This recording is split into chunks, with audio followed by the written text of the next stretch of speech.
तर अनंत चतुर्दशीच्या निमित्तानं गणेश विसर्जनाच्या मिरवणुकीमध्ये भिवंडी शहरामध्ये सुद्धा भक्तांची मोठी गर्दी, मोठी मांदियाळी बघायला मिळते आणि या निमित्ताने परोपकार संस्थेच्या वतीनं मुंबई, ठाणे आणि भिवंडी परिसरामध्ये 4 ते 5 लाख वडापावचं मोफत वितरण केलं जात आहे। याचा आढावा घेतलाय आमचे प्रतिनिधींनी।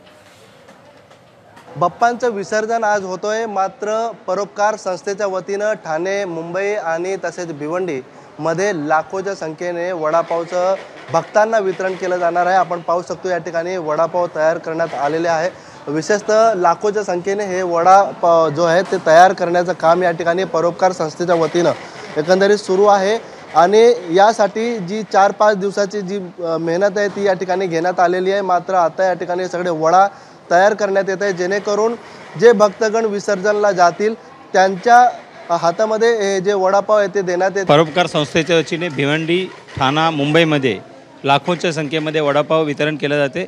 आज पहाटेपासूनच एक ॲक्च्युअल कामाला सुरुवात होते। 2 दिवसापासून सामान विकत घेण्याचं कार्य होतं आणि आज सकाळी पहाटे 4 वाजल्यापासून ॲक्च्युअल कामाला सुरुवात झालेली आहे आणि या ठिकाणी अनेक वडापाव रेडी आहेत। आता भक्त मंडळी आल्यावर गणेश विसर्जनासाठी त्यांना वाटपचा कार्यक्रम सुरू होणार आहे। मटेरियल आमचा रेडी आहे आणि कंटिन्यू रात्री 12 वाजेपर्यंत शेवटच्या विसर्जनापर्यंत आमचा कार्य हा नेहमी चालू राहतो। या ठिकाणी आपण पाहिलं तर परोपकार संस्थेच्या वतीनं लाखोच्या संख्येने वडापावचं वितरण या ठिकाणी जे विसर्जनामध्ये भक्त येतील त्यांना या ठिकाणी याचं वितरण केलं जाणार आहे। अनिल वर्मा, एबीपी माझा, भिवंडी।